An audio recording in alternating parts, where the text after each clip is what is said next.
اس مدرسہ مومنات میں خصوصاً آج حکومت گرین لینڈ جنات جتنے بھی ہیں اور جن کی حکومتیں ہیں ان سب کا اور تمام انسانوں کا اعوذ باللہ من الشیطان الرجیم بسم اللہ الرحمن الرحیم شروع کرتا ہوں اس خداوند قدوس کا نام لے کر جو مالک ہے زندہ اور مردوں کا، جو مالک ہے زمین و آسمان اور ان کے بیچ جتنے بھی خزانے ہیں۔ جیسا کہ آپ سب جانتے ہیں کہ گزشتہ 3 دن سے ہم ایک موضوع پہ چل رہے ہیں اور موضوع کا نام ہے عقل اور جہل۔ تو سوال یہ ہے کہ عقل ہے کیا؟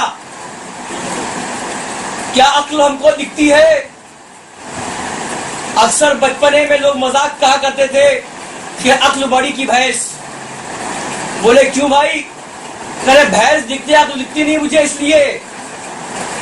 تو یہ اتنی پوشیدہ چیز ہے لیکن اتنا ظاہرہ بھی ہے، شاید ہم نے غور ہی نہیں کیا۔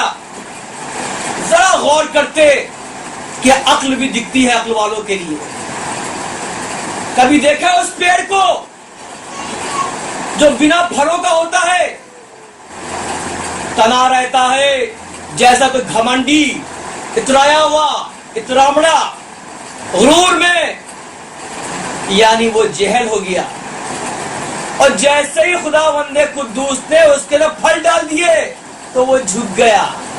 اس کو عقل آ گئی کہ مجھے اپنے رب کا سجدہ کرنا ہے، تو یہ مت سمجھنا کہ وہ جو پھل لگے تو اس کے وزن جھک رہا ہے، بلکہ وہ خدا کو سجدہ کر رہا ہے کیونکہ اس میں عقل آ چکی ہے۔ یہ دکھی بات اب کوئی ہے نہ ہو تو آج جا کر دیکھنا، اس پیڑ کو دیکھو جس میں پھل نہیں ہے اور اس کو دیکھنا جس میں پھل آ چکے ہیں۔ یعنی عقل کیا ہے؟ وہ ایسا پھل ہے جس کو ملتے ہی وہ اپنے خدا کے آگے جھک جاتا ہے اور شکر سجدہ کرتا ہے۔ وہ یہ عقل ہے۔ اور جہل کیا ہے؟ جہل وہ ہے کہ وہ تنی رہتی ہے، گھمنڈ ہوتی ہے کہ ہم سے بڑا تو کوئی یہاں پر ہے ہی نہیں۔ عقل کے بارے میں ہم آپ سے برابر باتیں کر رہے ہیں کہ عقل کیا ہے۔ ہم نے یہ بھی کہا عقل ہے تو علم ہے، علم ہے تو وہ نبی قریب پہنچ گیا، جو نبی قریب پہنچ گیا وہ خدا قریب پہنچ گیا، اور جو خدا قریب پہنچ گیا وہ جنتی بن گیا۔ یعنی کہ عقل ہے تو وہ مومن بھی ہے، وہ اللہ والا بھی ہے اور وہ نبی والا بھی ہے۔ اور اگر عقل نہیں ہے تو وہ کسی کام کا نہیں ہے، چاہے وہ جتنے بھی کام کر لے، لیکن لوگ کیا کہیں گے؟ یہ صرف مشقت کرنے والا ہے۔ اور مشقت تو ہر فرقے میں ہے، ہر مخلوق میں ہے۔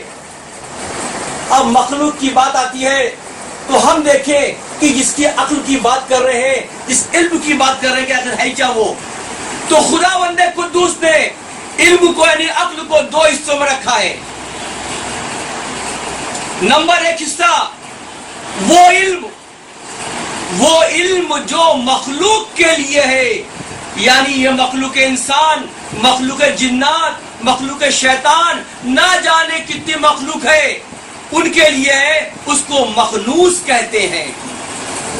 اس کا نام ہے مخنوس۔ اور یہ علم ایسا ہے کہ جتنے بھی بڑے بڑے ان کی مخلوق کے اندر جو دانشور ہے، دانشتہ لوگ ہیں، یا ہندوؤں میں جو جوتش ہیں یا ان کے بڑے پنڈت ہیں، ان کو اس کا علم ہوتا ہے، مخلوق کا علم۔ اور ایک دوسرا علم ہے، اس کو مخنون کہتے ہیں۔ مخنون وہ علم ہے، وہ عقل ہے جو وہ خود خدا کے پاس ہے، جس کو ہم علم الہی بھی کہتے ہیں۔ بس آپ کو واضح ہو گئی، یہ علم ہے۔ اب علم کی باتیں ہو رہی ہیں، عقل کی باتیں ہو رہی ہیں۔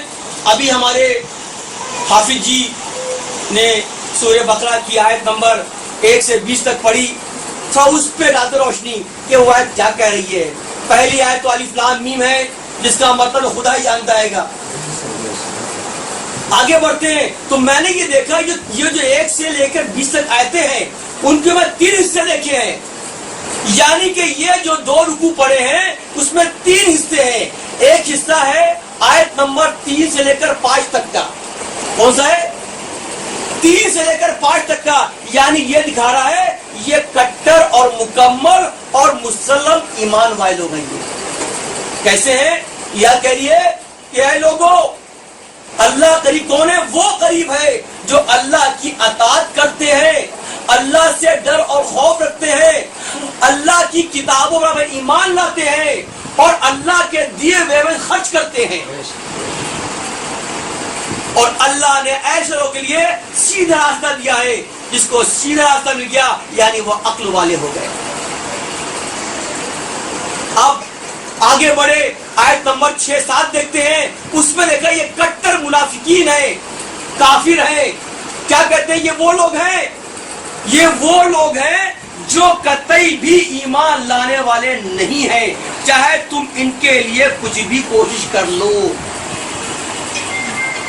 یہ سیدھے راستے پر نہیں ہے. اور خدا خود کہہ رہا ہے ہم نے ان کے کانوں میں ٹھیٹ ڈال دی ہے، پردے ڈال دیے ہیں. اب یہ سمجھنے والا نہیں ہے. تم چاہے ان کے لیے جتنی بھی کوشش کر لو. اور آگے بڑھتے ہیں آیت نمبر 8 سے 10 کو دیکھتے ہیں. اے نبی، یہ وہ لوگ ہیں جو تم کو دھوکہ دے رہے ہیں. یہ اللہ کی بات تو کر رہے ہیں لیکن ان میں اللہ کا خوف ڈر قطعی نہیں ہے، بلکہ یہ دھوکہ اپنے کو دے رہے ہیں. اور ہم نے ان کے لیے ایک روک ڈال دیا ہے جو یہ پال رہے ہیں، اور ہم نے ان کو اور بڑھا دیا ہے تاکہ یہ پورے کے پورے گمراہ ہو جائیں. یعنی کہ پہلی آیتوں میں عقل آ گئی، دوسری میں جہل آ گیا. یعنی میرا مقصد یہ ہے کہ قرآن کی تم کسی بھی آیت کو لے لو، خدا نے ہم نے کہا تھا کہ لگ بھگ 300 بار عقل اور جہل کا ذکر کیا ہے، لگ بھگ برابری کیا ہے. شاید 19 اور 20 ہو سکتا ہے. جو عقل ہے، اب عقل والے کون ہیں؟ کیا عقل دیکھ کر آتی ہے یا سن کر آتی ہے؟ یہی بہت بڑی بات ہے. ایک وہ فرقہ ہے، ایک وہ لوگ ہیں جنہیں سنا اور ایمان لیا، ان کی عقل آ گئی.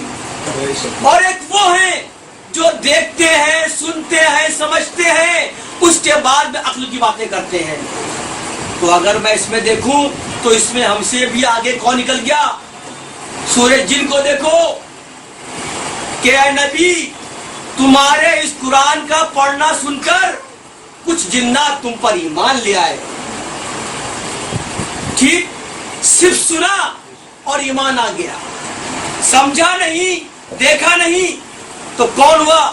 جناتوں نے اس قرآن کو اپنے اندر اتار لیا.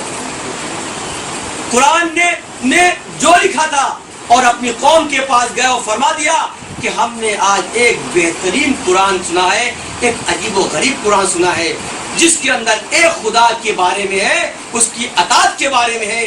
یہ جو ہم شرک کر رہے ہیں اس کو بند کر دیا جائے. تو وہ جو جنات تھے وہ کتنے اچھے تھے، وہ کتنے عقل تھی کہ سنا اور ایمان لیا ہے. اور کچھ ایسے ہیں کہ بھائی پہلے ہم دیکھ لیں، جیسے نبی وقت میں تمام صحابوں نے دیکھا ہے جو ان کو نبی وقت دے اور وہ دیکھ کر ایمان لائیں گے. تو کتنا فرق ہے ان کے اندر ان کے اندر. یہ تو ایمان جو ہے، عقل جو ہے، عقل کامل کب ہوتی؟ جب انسان سن لے اللہ کے بارے میں اور اللہ کی وحدانیت کے بارے میں اور اس پر ایمان لے آئے. وہ نمبر 1 پر آتے ہیں. اور نمبر 2 پہ وہ آتے ہیں جو آزماتے ہیں، جو دیکھتے ہیں، سمجھنے کی کوشش کرتے ہیں. ذرا میں دیکھوں کہ اس نے اس پہ عمل کیا ہے کہ نہیں کیا ہے، کہ میں اکیلا عمل کرنے والے میں ہو رہا ہوں. تو یعنی کہ وہ عقل ان کی بھرپور نہیں ہے.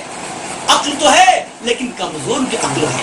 تو عقل والے وہ ہیں جو اللہ کے اور اللہ کے نبی کے بتائے ہوئے باتوں کو اور ان کی حدیثوں کو اور ان کے روایات کو صرف سن لے اور اس پہ عمل کرنا شروع کر دیں. وہ عقل والے ہیں. اور اس کے باوجود میں نے دیکھا، اب جہل کی بات کریں کہ سب کچھ دیکھا لیکن پھر بھی وہ ایمان لا رہے. جب تک میں آپ کو مثال نہیں دوں گا آپ کو مزہ نہیں آئے گا. ایک مثال دے دی. دوسری مثال جہل کیا ہے کہ ابو جہل نبی کریم صلی اللہ تعالی علیہ وسلم آتا ہے اور فرماتا ہے اے نبی، ہم آپ پر ایمان لا سکتے ہیں. تو نبی خوش ہو گئے لیکن ہماری ایک شرط یہ ہے. کہنے کیا شرط ہے؟ شرط یہ جو صفا مروہ پہ چاند دکھ رہا ہے اس کو اب 2 ٹکڑے کر دیجئے، آپ ایمان لے آئیں گے. نبی نے کہا ٹھیک ہے. نبی نے دل میں سوچا، خدا دعا کری اور انگلی کو اشارہ کر دیا، چاند ٹوٹ گیا. چاند ٹوٹا ایسے کہ صفا اور مروہ کی پہاڑی الگ ہو گئی ہیں، یعنی دونوں بیچ میں آ گئی ہیں. اس سے بڑا کچھ اور ہے. جب دیکھ لیا ابو جہل نے تو کیا کہتا ہے کہ ابھی ہمارے تمام ساتھی رات گئے ہوئے ہیں، ذرا میں ان کو اکٹھا کر لوں، سب کو اکٹھا کر کے پھر آپ پر ایمان لاؤں گا. چنانچہ وقت بھی آ گیا، اپنے ساتھیوں کو بلایا اور بولا کیا تم نے دیکھا کہ آج چاند جو تھا شک ہو گیا؟ سب نے کہا ہاں ابو جہل میں نے دیکھا. کرے واہ واہ واہ واہ، آج تو محمد نے سب پر جادو کر دیا. نعوذ باللہ. دیکھا آپ نے، اس شخص نے دیکھا پھر بھی وہ عقل لایا. تو کون کہا؟ اسی لیے ابو جہل اسی کا یہ کہ جہلوں کا باپ ہے، یہ جاہلوں کا باپ ہے یہ. تو خدا سے یہ دعا کرنا کہ خدا ہمیں اس کے آس پاس رکھنا مولا، ورنہ ہم کہیں بھی منہ دکھانے لائق نہیں رہیں گے. تو یہ عقل ہے اور جہل ہے، دونوں مثال پیش کر دی. اور بات کروں عقل کے بارے میں کہ ایک واقعہ ایسے بھی ہوا. واقعہ یہ ہوا کہ مدینے کے اندر اچانک زمین تھرتھرانے لگی، ہلنے لگی. تو لوگ نبی کے پاس گئے، اللہ کے نبی یہ کیا ماجرا ہے، زمین ہل رہی ہے. تو آپ نے کہا کہاں؟ آپ نے ہاتھ رکھا زمین پر اور کہا اے زمین تھم جا، میں ہوں ابو تراب. زمین تھم گئی. تمام مشرکین جو دیکھ رہے تھے وہ کیا کہتے ہیں، یہ تو میں نے دعا کی تھی اپنے بھگوانوں سے، اپنے خداؤں سے تو رک گئی ہے. دیکھو عقل یہاں پر یہ جیسے یہ کہا کچھ ہی پل گزرے ہوں گے، جس خطے وہ کھڑے تھے وہ زمین ہلنے لگی. اب یہ گھبرا اور چیخے اے نبی مجھے بچا لیے، مجھے بچا لیے. پھر آپ نے وہی کیا، اپنا ہاتھ رکھا، کہا اے زمین تھم جا، میں ہوں ابو تراب. تو یہ وہ نبی ہیں. عقل دیکھو انہوں نے بھی دیکھ کر ایمان نہیں لائی ہے. عقل والوں کے لیے کیا نشانیاں تھی، نشانیاں بھی دیکھ رہے ہیں، پھر بھی وہ اپنی جہالت پر کام ہے. وہی ہم نے کہا یہ جو جنگ چل رہی ہے عقل اور جہل کی، جب سے دنیا بنی ہے اور جب تک دنیا رہے گی اور قیامت آنے کے بعد یہ جنگ چلتی رہے گی. لیکن فتح کس کی ہونی ہے؟ فتح اس میں عقل والوں کی ہونی ہے انشاءاللہ تعالی. تو ہم بات کر رہے ہیں عقل کے بارے میں کہ ہم نے کہا تھا کہ خدا نے عقل کو کیسے بنایا اور جہل کیسے بنایا. ہم آگے بات کی کر رہے ہیں کہ عقل کو اللہ سپاہی دے رکھے ہیں. تو ہم نے پچھلی 2 تقریروں میں 10 اور 10-20 سپاہی بتائے تھے. 10-20 جو تھے وہ عقل کے تھے اور 20 تھے جہل کے. اب آگے بڑھتے ہیں کہ خدا نے عقل کو کیا دیا اور جہل کو کیا دیا. تو عقل کو دیا آج ترتیب سے علم دیا، تو جہل کو کیا دیا؟ دشمن دہی دے دی. بالکل ایک دوسرے کے اپوزٹ جا رہے ہیں. یہ اللہ نے عقل کو خاموشی دی تو یہ ہرزہ گوہی پہ آ گئی ہے، یہ کہیں بیٹھ سکتے نہیں، یہ ہمیں چلانے والوں میں سے نہیں ہے. پھر عقل کو کہا قبولیت تو ان کو کہا سرکشی. بالکل اپوزٹ ہے، یہ سرکشی کریں گے، قبول کریں گے. آگے بڑھے کہا تسلیم تو کہا شک کریں گے ہم تم پر. یعنی جو باتیں ہو رہی ہیں یہ شک کی، دشمن بے گوئی کی، سرکشی کی، یعنی کہ یہ سب جہالت کی نشانیاں ہیں. اگر تم یہ کر رہے ہو تو اس کو آج سے چھوڑ دو. شک کرنا بھی اچھی بات نہیں ہے، ہرزہ گوئی کرنا بھی اچھی بات نہیں ہے. خدا منع فرما رہا ہے، تمہارے کو بانٹ رہا ہے کہ تم اپنے کو کس حصے میں رکھنا چاہتے ہو. خدا آگے بڑھتا ہوں بولتا ہے کہ تجھے صبر دیا، کس کو؟ عقل کو. تو یہاں کیا لے دیا؟ یہ بے صبری، بے قراری دی ہے. بالکل صبر ہی نہیں آ رہا ہے، بے قرار ہے، میں کیا کروں، میں کیا کروں. اور سب کیا کر رہی ہے؟ اللہ کا شکر ہے.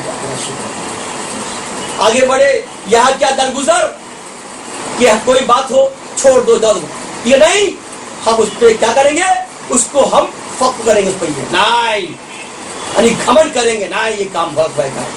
تو دونوں میں بہت ڈفرینسز آ رہے ہیں، ہم دیکھ رہے ہیں. آگے بڑھتے ہیں تو کہاں یہاں درگزر، یہاں استغنا ہے تو یہاں پر سہولی، یہاں پر فقر آ گیا, انتقام آ گیا, یا تدبر ہے تو سہولیت آ گئی, یا حفظ ہے تو یا نسیان آ گیا, یہاں مہربانی آ گئی.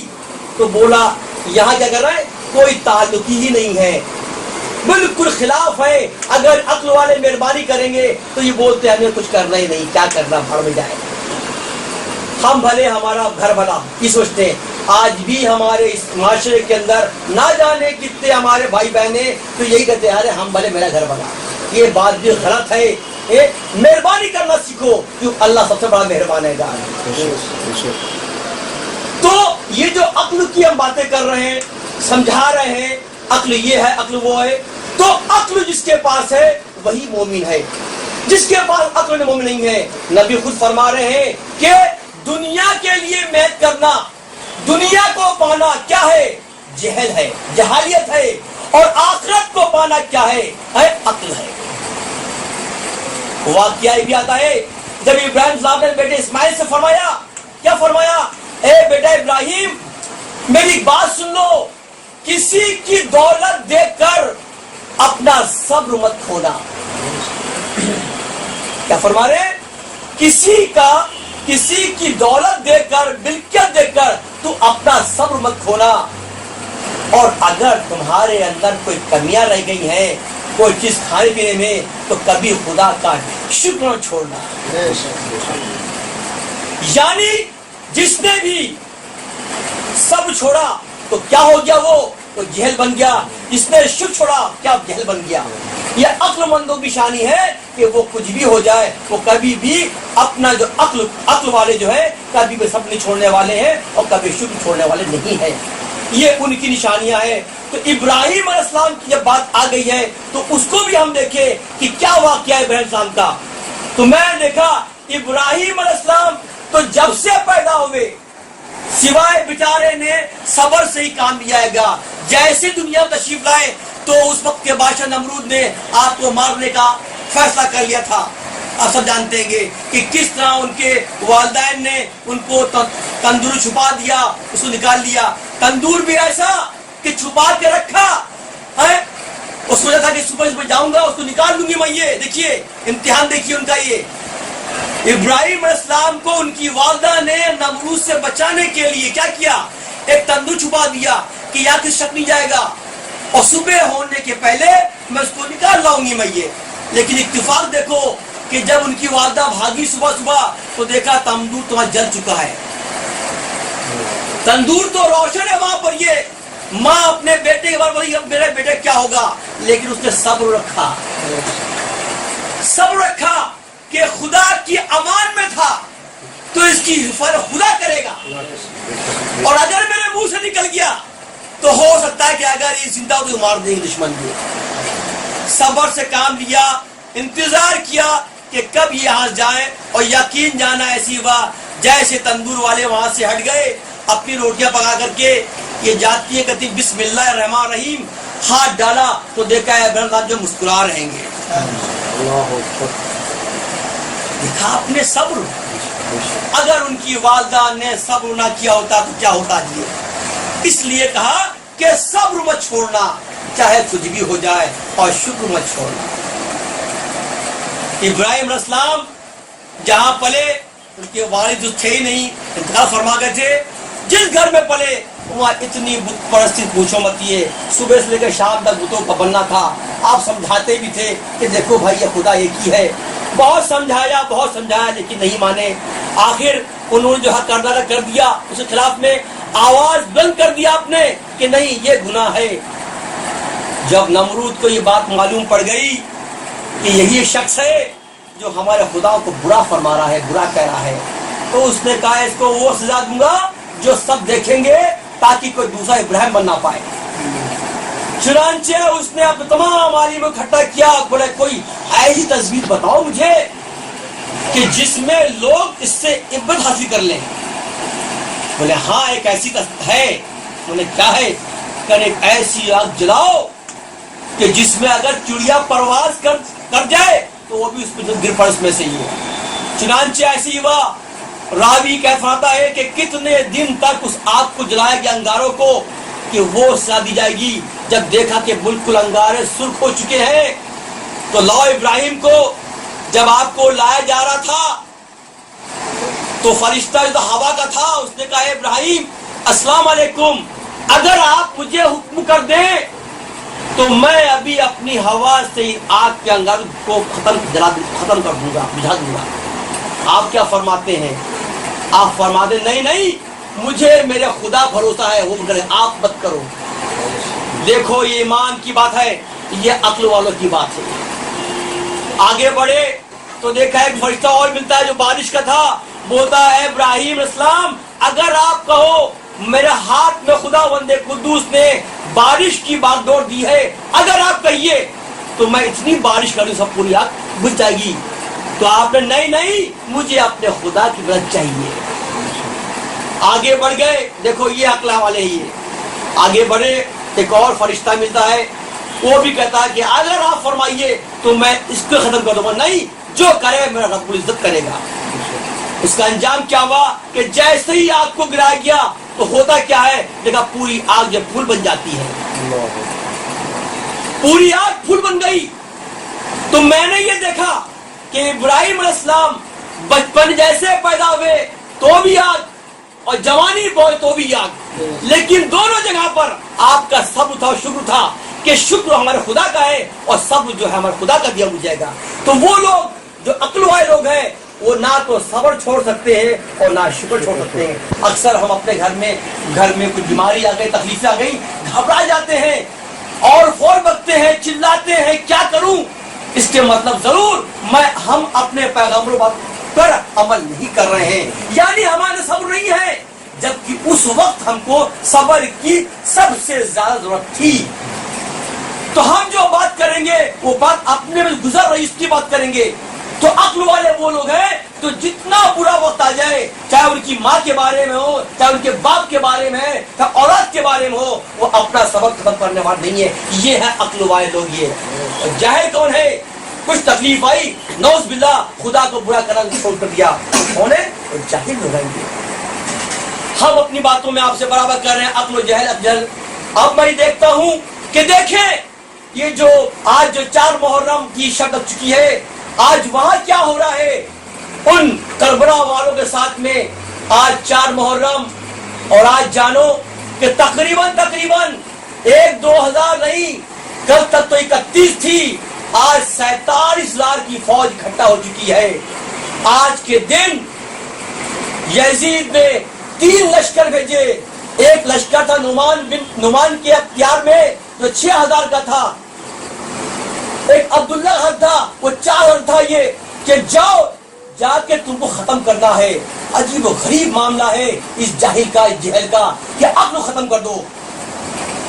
میں یہ دیکھ رہا ہوں کہ جہل جو ہے، جہالیت جو ہے عقل کے پیچھے پڑی ہوئی ہے، ویسے پڑی ہوئی ہے جیسے کہ زندگی پیچھے موت پڑی ہوئی ہے، کہ کوئی موقع جو ہے خالی ہاتھ جانچیے، جیسے موقع پڑے اس کو دبوچ لو۔ تو آج اگر ہم بات کریں ان عقل والوں کے بارے میں تو بہت مزہ آئے گا۔ جب میں نے دیکھ لیا کہ جہل جو ہے اپنا پھن پھیلا رہی ہے تو عقل بھی کم نہیں تھی۔ عقل نے کہا کہ میرے پاس سوائے اس وقت صبر کے اور شکر کچھ بھی نہیں ہے، اس سے بڑا ہتھیار ہو سکتا بھی نہیں ہے۔ تمہارے پاس لاکھوں فوجیں ہیں، ہمارے پاس صبر اور شکر ہے، اور انشاءاللہ سے فتح ہوں گے۔ اور یہ کر کے دکھایا۔ اور اللہ والے ڈرتے کسی سے بھی نہیں ہیں، عقل والے ڈرتے صرف ہیں تو خدا ڈرتے ہیں، اللہ والے ڈریں گے تو صرف ڈریں گے کہ اللہ ہم سے کوئی گناہ نہ ہو جائے۔ یعنی اگر ذرا سا گناہ کا بھی ان کو اندیشہ ہوا کہ اللہ پاک ہم اس پہ اب رہ نہیں پائیں گے تو وہ ڈرتے خوف سے کہ اے خدا ہم کو اس سے بچا لے۔ اور جو جاہل ہے وہ کہتے گناہ تو کرنا ہی ہے، وہ تو ہماری فطرت میں ہے، چاہے تم کچھ بھی کر لو ہم اس سے باز آنے والے نہیں ہیں۔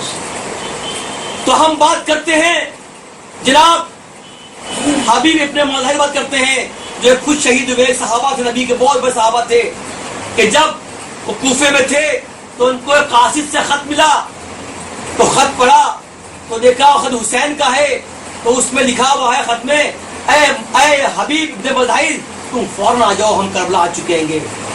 جیسے انہیں دیکھا خط پڑھ کے تو ہاتھ میں ان کا پیالہ تھا کس کا؟ خزاب کا.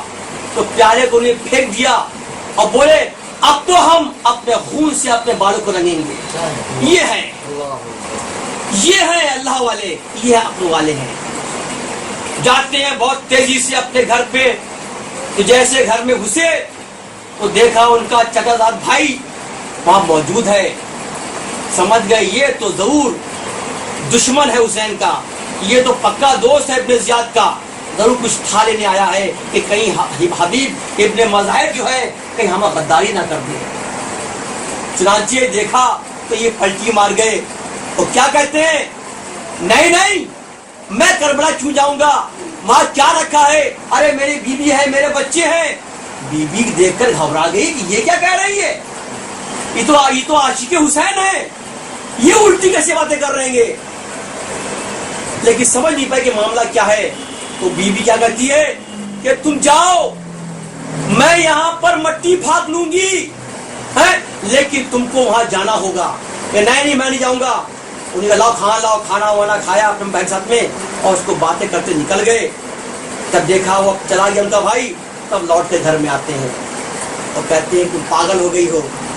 وہ جاسوس تھا وہ ابن زیاد کا, وہ ہماری انکوائری کرنے یہاں پر آیا تھا, اس لیے میں نے بات کو پلٹ دیا. اے جوزا اپنے غلام کو بلایا تو کہا میں گھوڑا لے جا اور جا جو سڑک ہے وہ کھڑے ہو جا, ہم آتے ہیں. غلام بڑا خوش ہو گیا کہ اچھا ہے ہمارا آقا جا رہا ہے, حسین کے پاس جا رہا ہے, کیونکہ یہ ہے اقبال. کھڑا ہو گیا, یہاں تیاری کر رہے تھے, پیاری یہ سمجھا رہے تھے. سب سے پہلے کام کیا, اپنی بیوی کو بلایا کہ میں تم کو طلاق دیتا ہوں, اور جتنی ملکیں سب تمہاری ہو چکی ہے. جانتے تھے کہ وہاں جا کے لوٹ کے آنے والا نہیں ہے. یہ عقل والوں اصل میں عقل کا استعمال کرنا چاہیے. ہمارے پاس بہت پیسہ دولت ہے, اگر اس کا صحیح استعمال نہیں تو کیا ہے وہ جہل ہے. وہ اگر عقل ہے تو اس کا صحیح استعمال کرنا ہی تو عقل والی بات ہے, وہی تو علم ہے. تو میں نے دیکھا کہ وہ کہتے ہیں کہ یہ تمہیں طلاق دیتا ہوں اور جتنی میری ملکیں سب تمہاری ہو چکی ہے. مجھے کل ایسا نہ ہو کہ پریشان ہو. دیکھیے سوچ رہے ہیں کہ میرے مرنے کے بعد میں میری شہادت میں کہ ایسا ودھوا نہ ہو جائے, اس لیے تو راستہ کھول دیا, تم شادی کر سکتی جاؤ. لیکن بیوی بھی اللہ والی بھی تھی, حسین والی تھی.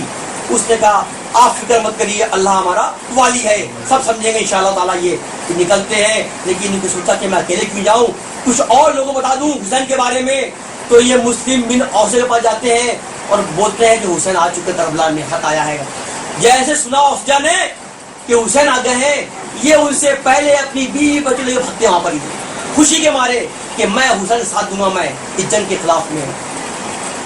اب ان کا جو غلام تھا جو کھڑا تھا گھوڑا لیے ہوئے, اس نے دیکھا صبح سے شام ہو گئی ہے, اب تک کہ تو میرا آقا آیا نہیں ہے.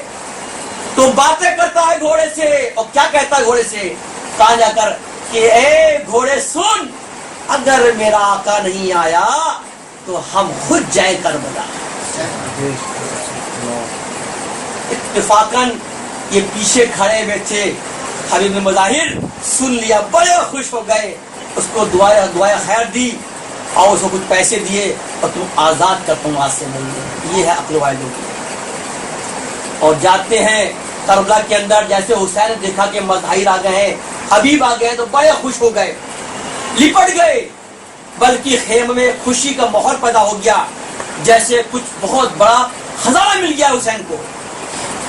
تو کچھ یاد آ گیا, گلے ملتے بولتے ہیں اے حبیب میں تم سے اپنی دی ہوئی زندگی کو واپس مانگتا ہوں. کیا بول رہے ہیں؟ میں تم کو اپنی دی ہوئی سے واپس مانگتا ہوں. تو اس میں راز کیا تھا؟ تو راز یہ تھا کہ یہ واقعہ ہوا کہ ان کے والد جناب عبداللہ ابن مظاہر نبی کے بہت بڑے اچھے دوست تھے, صحابہ تھے. تو اکثر نبی کی دعوت کیا کرتے تھے. تو ایک بار حبیب نے کہا کہ ابا جان دعوت دی, ہم حسین کو بلا لیجیے, آتی ہے اللہ کے واسطے ایک بار حسین کو میرے گھر لے آئیے. تو والد نے عبداللہ نے کہا اللہ کے نبی ایک درخواست ہے ہمارے بیٹے کی, اگر آپ حسین کو ہمارے گھر میں دعوت پہ لے آئیے. چنانچہ بات کی اپنے دوست کی, آپ لے آتے ہیں. تو یہ جو حبیب تھے بڑے خوش تھے, تو اپنے چھت پہ کھڑے ہو گئے خوشی مارے حسین دیکھنے کے لیے کہاں سے آ رہی ہے. تو جیسے حسین دکھے تو یہ اوپر سے گر پڑے نیچے, تو ان کا انتقال ہو گیا. اب ان کی محبت دیکھیے عبداللہ کی, کہ میں نے اپنے نبی کو بلایا ہے کہیں دعوت میں جو ہے خلل نہ پیدا ہو جائے. تو انہوں نے کیا کرا, حبیب کی لاش کو چھپا دیا. اب سب بیٹھ گئے, دسترخوان بچ گیا. تو حسین نے کہا ہمارا دوست حبیب کہاں ہے؟ تو کچھ بہانے کرتے ہیں, ابھی آ رہا ہے, ابھی آ رہا ہے. کہ نہیں, جب تک حبیب نہیں آئیں گے ہم کھانا ہی نہیں کھائیں گے, ہم کھانا ہی نہیں کھائیں گے بنا حبیب کے. چنانچہ جب دیکھا کہ یہ نہیں مان رہے تو بہت مشکل سے خدا کہ حبیب کا انتقال ہو چکا ہے. تو نبی نے کہا ہے حبیب, کہاں رکھی اس کی لاش؟ بولے فلاں کمرے میں رکھی ہے. تو حسین کو لے آتے ہیں. تو حسین سے فرماتے ہیں نبی کہ اے حسین دعا کر دو اس کے لیے. پتہ نہیں کیا بات تھی, جو نبی آج تک نہ جانے کتنی دعا کر چکا تھا, آج اپنے نواز سے بودو کرنے کے لیے. جیسے حسین دعا کری تو دیکھا حبیب اٹھ کے بیٹھ جاتے ہیں. یہ وہی حبیب تھے. تبھی آپ نے کہا تھا کہ آج میں تم سے اپنی دل زندگی واپس مانگتا ہوں. اور یقین جاننا جب جنگ شروع ہوئی جیسے کہ تھا حسین کے چاہنے والے کا ایک ہی تھا کہ سب سے پہلے میں شہید ہوں اور ہمارے بعد ہمارے, مطلب حسین کب ہو؟ جب سب ہو جائے, سارے انصار ہو جائے تب ہم جائیں گے. تو آپ نے واقعی ایک بہت شاندار جنگ کری اور شہید ہو جاتے ہیں. تو میں نے آپ سے کہا تھا عقل والے یہ ہیں کہ جو اپنی جان کی باز دیں گے, جان کے ڈرتے نہیں ہیں کہ مجھے موت آ جائے گی, بلکہ کہتے ہیں کہ یہ جان نچھاور ہے کس پر؟ اہل بیت پر. کہ اے خدا بندے قدوس, ہم سب دعا کرتے ہیں خدا ہم سب کو اتنی عقل دے اور اپنے عقل کا صحیح استعمال کریں. عقل کا صحیح استعمال کرنا ہی علم ہے اور وہی مومن ہے. اگر علم نہیں ہے تو وہ مومن بھی نہیں ہے. اللہم صلی علی سیدنا مولانا وعلی آل سیدنا محمد تسلیم. اور جس طرح چاہا اس طرح بولا. اے میرے مولا, ہم سب تیرے بارگاہ الہی میں اپنے ہاتھ, چھوٹے ہاتھ بھی ہیں, بڑے ہاتھ بھی ہیں, غریب ہاتھ بھی ہیں, امیر ہاتھ بھی میرے مولا, جوان اور بوڑھے سبھی ہاتھ ہیں میرے مولا, سب تیری بارگاہ پھیلے ہیں. تو ہم سب کو ان تمام لوگ اللہ پاک جو ان کی حاجتیں میرے مولا تو جاننے والا اور یہ کہنے والے پورا فرما دے. تیرا نام ہے پاک پروردگار, تیری رحمتوں کا نہیں کچھ شمار. ایک ادنا سی بدرت تو ہی آشکار, یہ گن میں عالم 18,000 ہے زیبا تجھے اکبری سروری. میری